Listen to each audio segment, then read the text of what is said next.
సమ్యక్ దేశవ నేడు ఉమ్మడి ఆదిలాబాద్ జిల్లా ఇన్ఛార్జ్ మంత్రి minister Jupally Krishna Rao excise tourism culture and archaeology minister నేడు టీవీ కాంప్లెక్స్ కార్యక్రమం కాబట్టి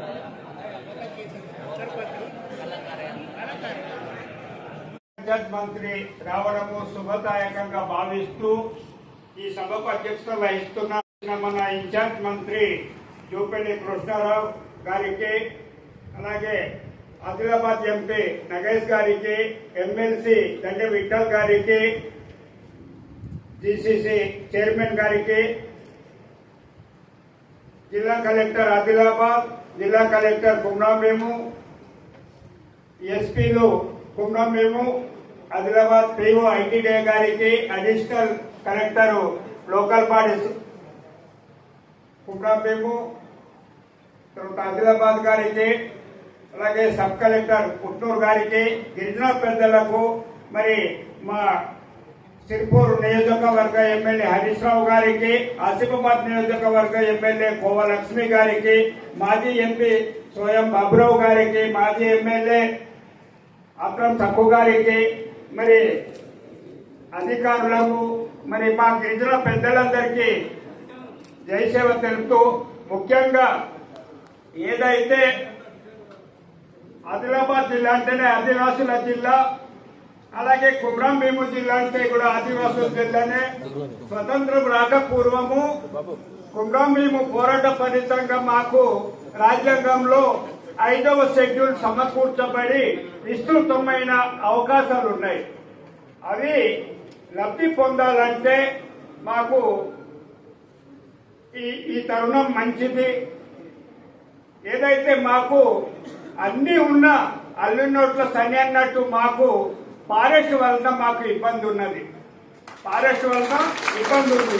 ఆ ఫారెస్ట్ యొక్క ఇబ్బంది పోవాలంటే ఏదంటే టైగర్ జోన్ పేరటనో, టైగర్ కారిడార్ పేరటనో మా నూతనంగా ఏర్పడ్డ కుమ్రాంభీము జిల్లా అయితే పూర్తిగా ఏజెన్సీ ప్రాంతాన్ని ఎత్తివేసే ప్రయత్నం జరిగింది కూడా. ఏదైతే మా కుమ్రాంభీము జిల్లా పరిస్థితి అంతటా ఉన్నది. అయితే ఏదైతే చిన్న చిన్న రోడ్లు కావాలంటే ఫారెస్ట్ క్లియరెన్స్ లేదు. తర్వాత ఏది కావాలన్నా డెవలప్మెంట్ గురించి లేదు. అయితే మాకు ఫారెస్ట్ వాళ్లతో మేము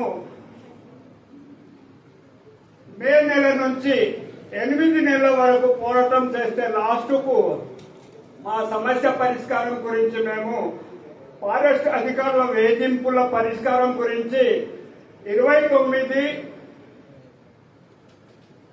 మే నుంచి 13 రోజులు రిలే నిరాహార దీక్ష చేయంగా ఇన్ఛార్జి మంత్రి గౌరవ సీతక్క మీతో మాట్లాడి మీ సమస్యను పరిష్కరిస్తానన్నారు.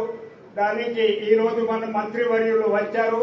ఆయన మాకు శుభవార్త చెప్తారని మేము ఆశిస్తున్నాము. దీనికి ఒకటే మందు, మేము ఇటు పోరాటం చేస్తా ఉంటే 49 జీవో తీసుకొచ్చారు. మా ఎన్ఓసి లేదు, మా వల్ల ఎవరిది అనుమతి లేదు, డిఎస్సి లేదు, ఎవరిది లేదు.